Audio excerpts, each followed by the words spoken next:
Huh, that's interesting. Sony's stock just went up about 9% after the Xbox reveal. I wonder why.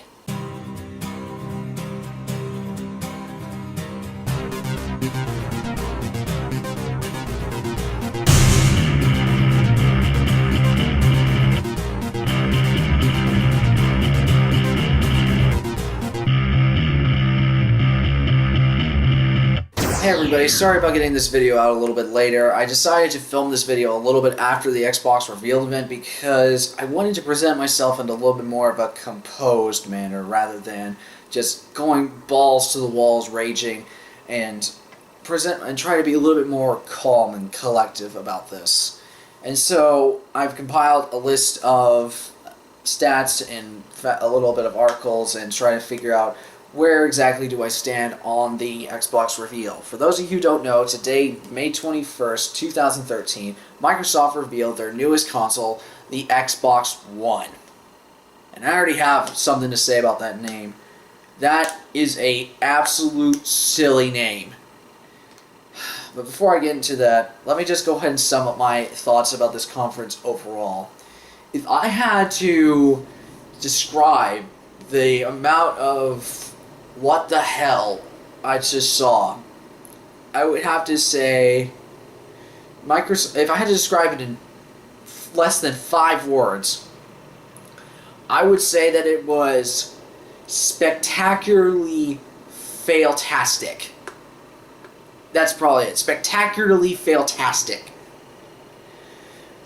You could not have shot yourself in the foot more if you even tried. You couldn't have. And I'm sorry, I'm not editing this out. I'm really not. I feel like if you're going to see this, you might as well see this in its most raw form or trying to be its most composed form.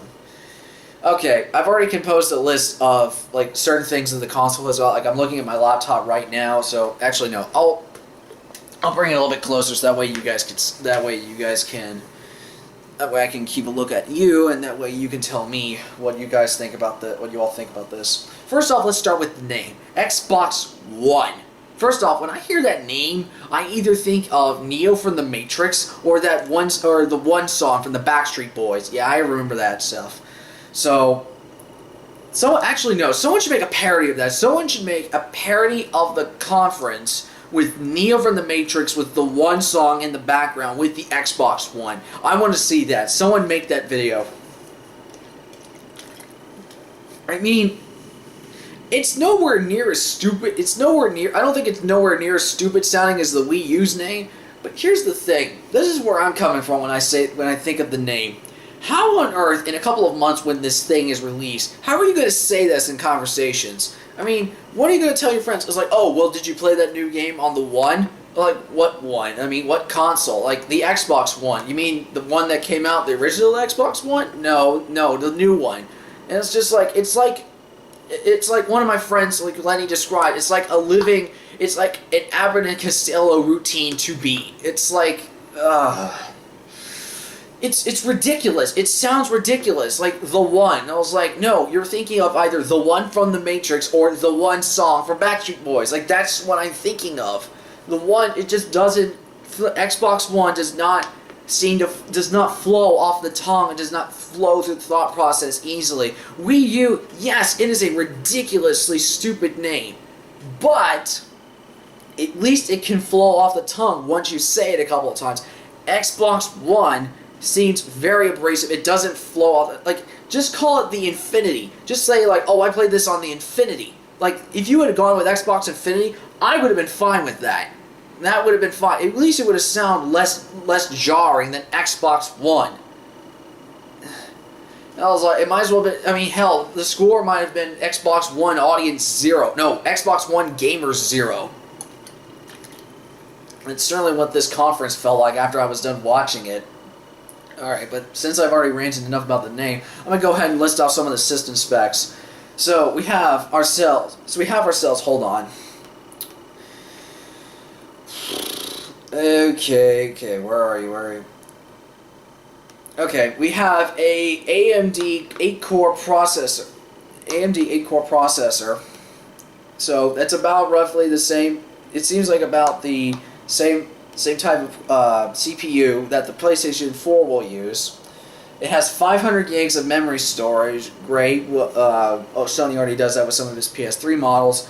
It has about 8 gigs for 8 gigabytes DDR3 for memory. The console itself looks pretty slick. The controller looks relatively nice. Blu-ray player, about time you got on that party. I mean, hell, Blu-ray players now like 7 years late. Ugh. In the words of John McClane, I'd say, "Welcome to the party, pal." I don't know. I have spectacularly Fall-tastic, folks. That's all I can think of right now. That's all I can think of with this conference. Spectacularly Fall-tastic.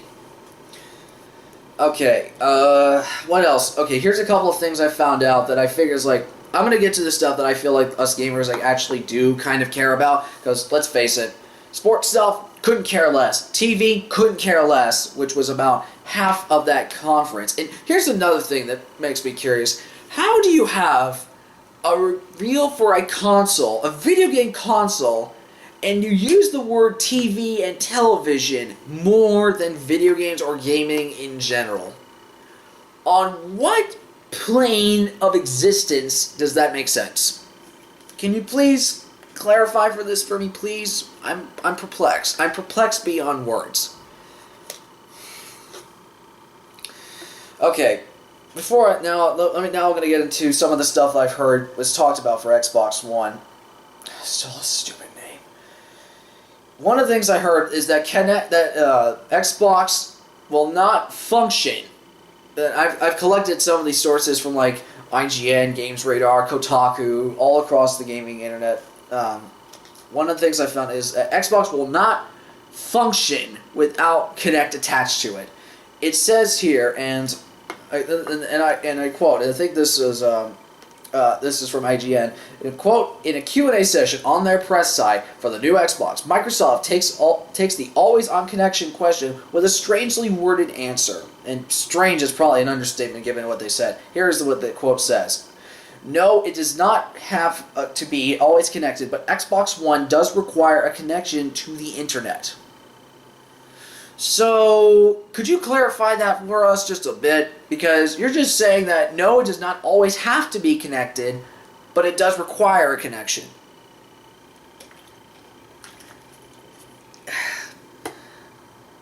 I'm sorry, are you saying that it requires a connection for Xbox Live? It doesn't need to always be on?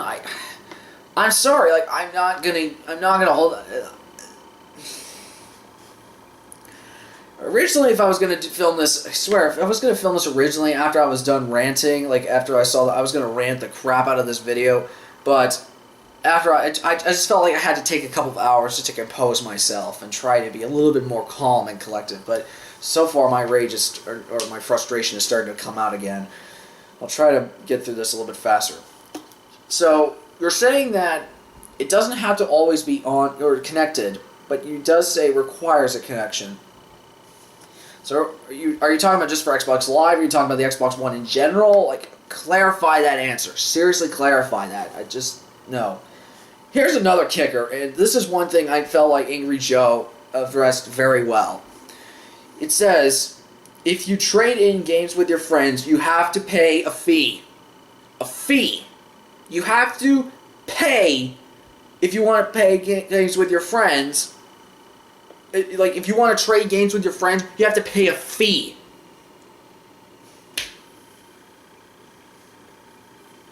Oh, let me go ahead and quote something, just so that way you guys know where it's going. Okay. This one comes from Kotaku, where it says, but what if you want to bring a game disc to a friend's house and play there? You'll have to pay a fee, and not just some sort of activation fee. Oh, no. But the actual price of that game in order to use a game's code on a friend's account. Think of it as like a new game. Sorry, I apologize. Phil Harrison says, who I think is the corporate manager for Xbox. I could be wrong about that. Sorry. And he goes on, and they go on to say the bits that are on the disc, you can give it to a friend, give it to your friend, and they can install on an Xbox One. He said they would then have to purchase the right to play that game through Xbox Live. So let me get this straight. You're forced to pay not just for the initial cost of the game, which is, okay, let's say around $50 to $60. And if you want to play a game with your friend, trade the game with your friend, and either you have to pay for it or they have to pay for it, it's saying that you will likely have to pay the same price. You have to purchase the right to play it through Xbox Live, which we don't know if Xbox Live is going to have, the one for the Xbox One is going to have a subscription base, but I'm going to take a wild shot in the dark and say that it's likely going to be subscription based. It's very likely, almost a guarantee. Oh no, I could be wrong. They would have to purchase the rights to the game, so you're basically paying for the game twice if you give it to your friend. What sense does that make?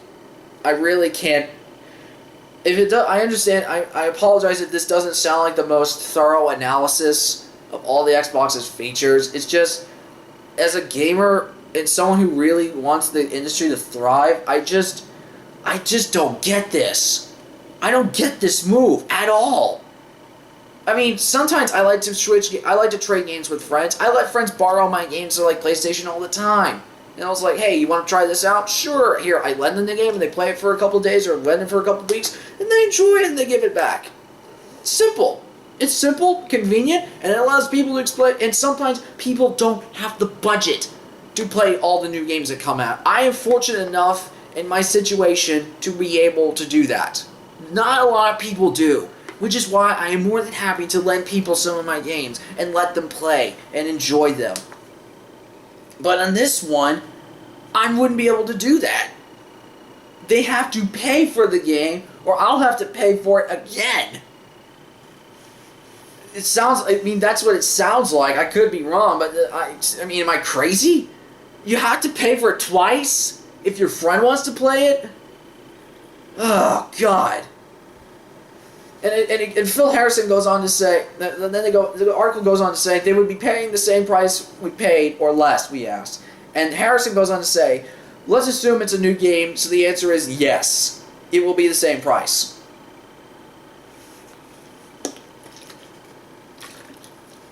You know, I kind of wish this was liquor so I could get wasted, but I still want to have somewhat coherent thought. If this was vodka, this would probably help. Oh, here's another kicker. No backwards compatibility whatsoever. At least announced at this moment. Why?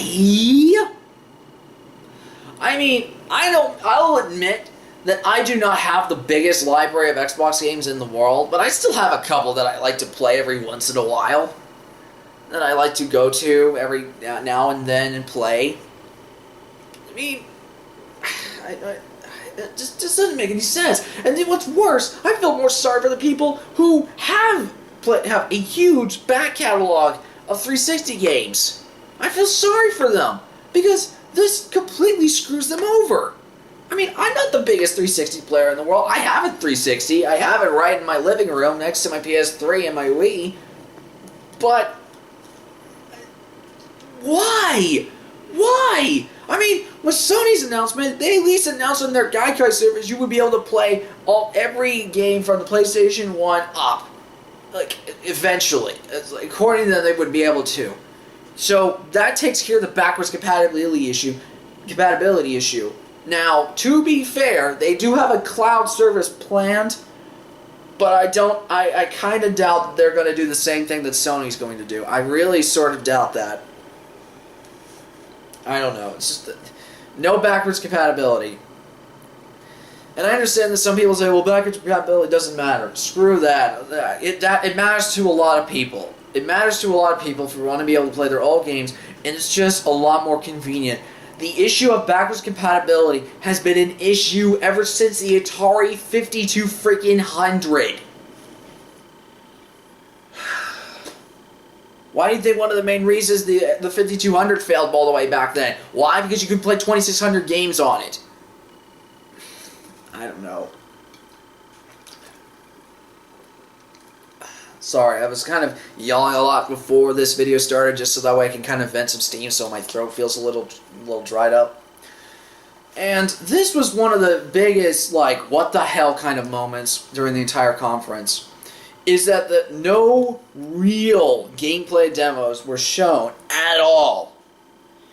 Okay, here's the thing. At most, we found out about 4 basic things from the event, game-related. We found out EA Sports gonna release a crap ton of sports games on the system. We already knew that, so no surprise, they're gone. Remedy Games is now making, what was it? God, what was that game called? Quantum Break? It apparently it blurs live-action videos with regular gameplay. I have no idea what the hell that is, so I'm just sort of in a big question mark with that one. I don't know. I got nothing. What's next? What else did they show? Forza Motorsport 5. They showed what looked like what I suspect is the opening cutscene or the opening trailer for Forza 5, or that just simple debut trailer. I don't know. A CG trailer. Granted, that looked a lot more like gameplay than anything else I saw. And the last thing was, and I knew this would show up. I knew it. There's no way they would be this dumb to do an event, a Microsoft event, without this game coming up at some point. And that was Call of Duty Ghosts closing out the show.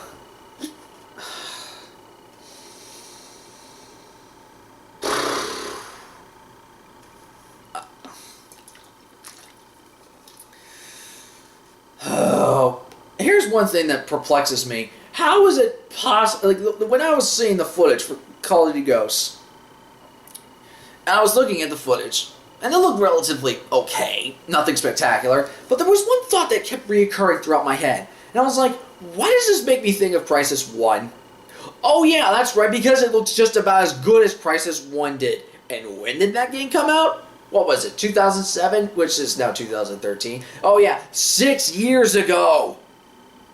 You're just now coming up on a game released for PC originally that was supposed to be like a trial by fire back then. And you're just now catching up to that. A game on PC that was released 6 years ago, and it looks about as good as that. And that's probably being really generous. And I know some PC fans are probably saying that there's no way it looks as good as Crysis 1. And fair enough. I've played Crysis 1 at full spec. It looks great. Even now, it still looks great. But it just barely gets there. Like the jungle scenes, it was like, it made me think of Crysis 1. It was just like, come on, you can do better than that. And yeah, I was like, oh wow, you could have like really good curves. I was like, big deal. Oh man. Here's another thing that puzzles me. You reveal something Halo related, and to be fair, that was a little bit of a surprise. Little bit, not much though. You reveal something Halo related that's not Halo 5. I mean, sure, a lot of people are very Halo'd out. I don't blame them at all for being tired of the franchise. For saying like, just do something different. Sorry, my back's kind of killing me now. Ugh. You reveal something that's Halo related, but it's not a game, not Halo 5. Instead, you revealed Halo the television series with Steven Spielberg attached to it. I'm really curious to see what exact... Oh, sorry, knocked the camera a little bit. I really want to see like what his role in that is. Like, is he executive producer? Is he directing it? Just,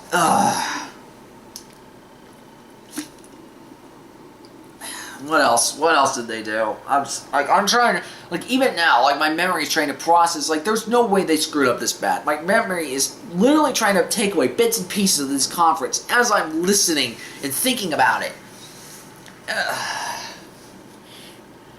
Am I out of line for thinking that this is crazy?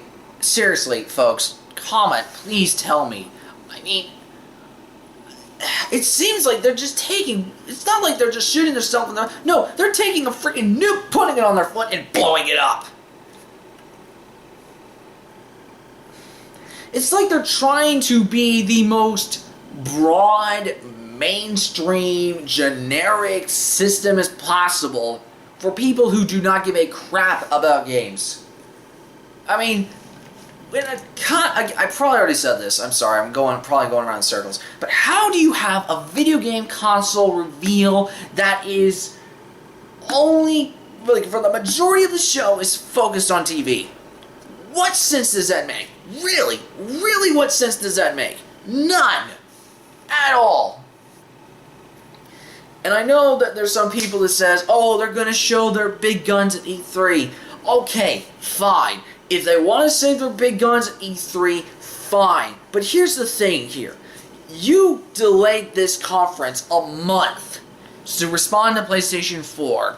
And we, as consumers, as gamers, the ones that are probably going to buy your system on day one, you need to sell us on your system. You have a limited time frame to sell us on your system.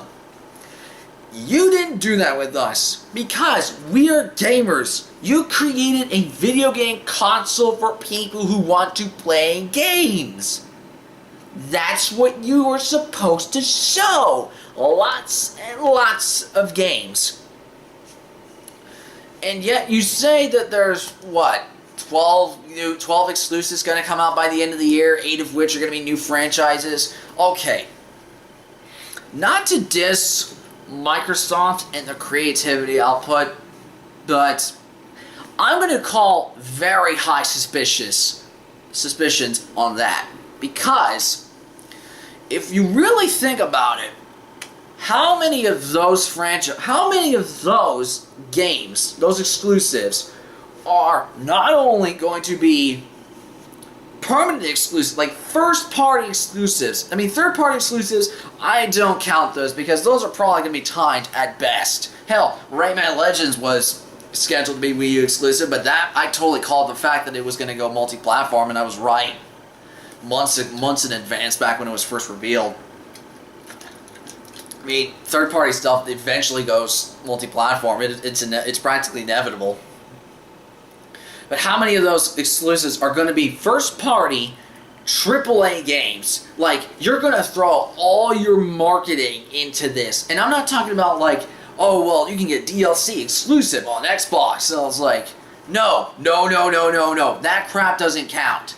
No, we're talking, like, when we're to me, as a gamer, a hardcore gamer, I'm talking, like, big budget, AAA, lots of marketing for this, big new franchise that you're going to support, and we're going to have another good thing going for your system to give another mascot to your system. I don't know. I really doubt it. I mean, your biggest franchises right now. Your biggest franchise right now is not even a franchise that you own. Is the one that you're in bed with the most, Call of Duty. That's the one that you're in bed with. Let's be honest, they're in bed with each other. They are. And I apologize that this is now turning into a rant. But I just can't ignore this.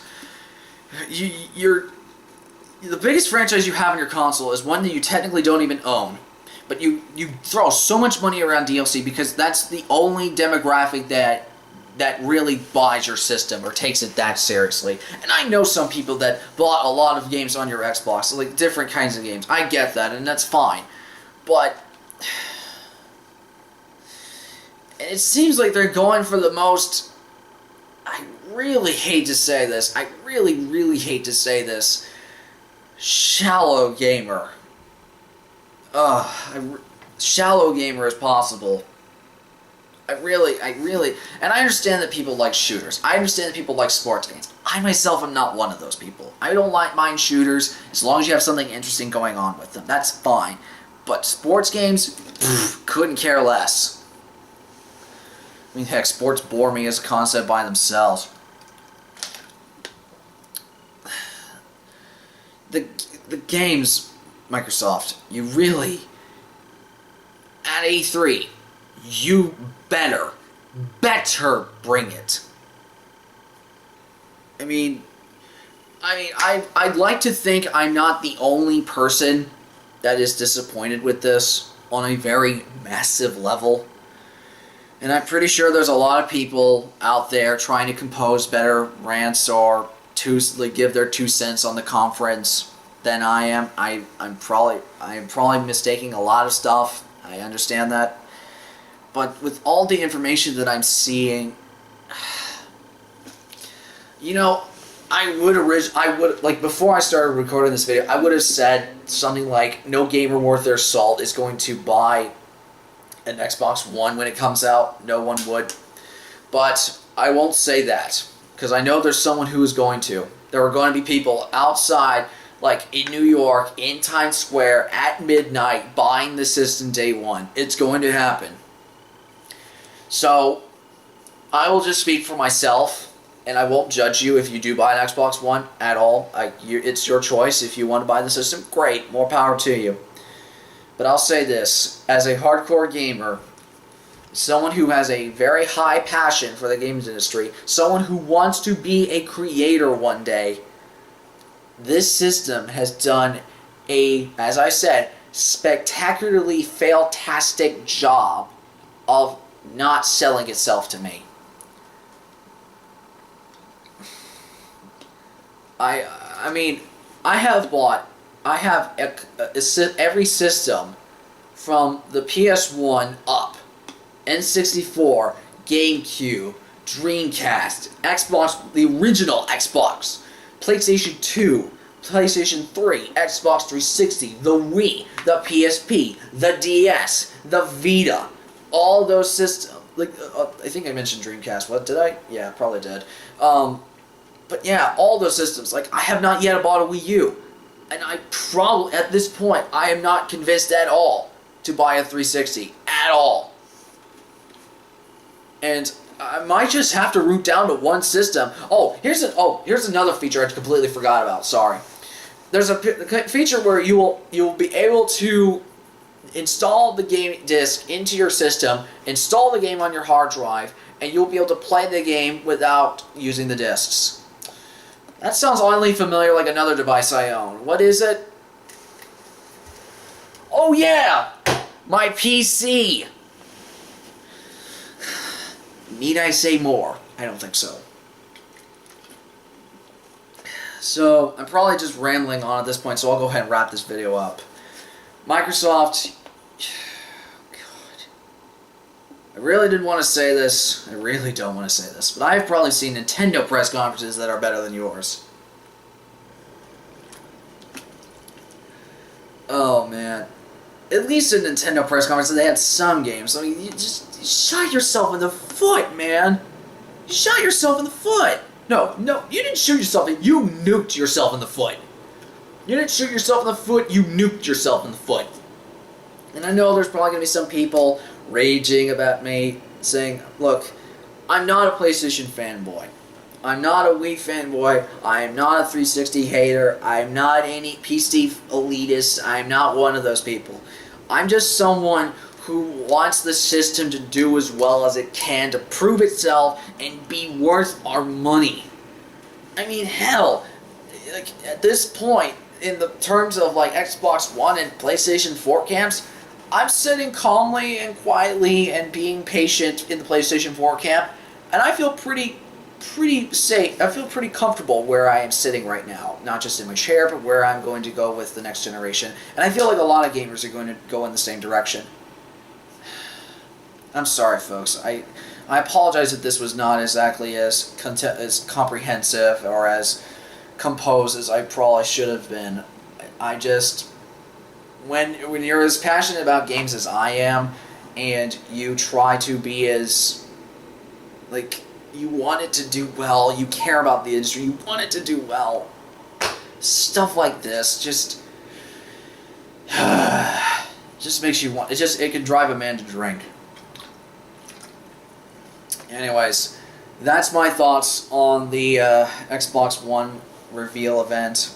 I'm sorry that this was probably a little bit longer than I intended it to be, but I had to say, I had to get this off my chest. Some people wanted to know what I thought about the Xbox One event. Those are my thoughts. Tell me what you thought. Am I crazy? Or are some of my opinions wrong? Or some of my facts mixed up? I am perfectly accepting of the fact that some of the stuff I said was probably wrong or misplaced. Again, I understand this is probably not the best one, but I had to get this out.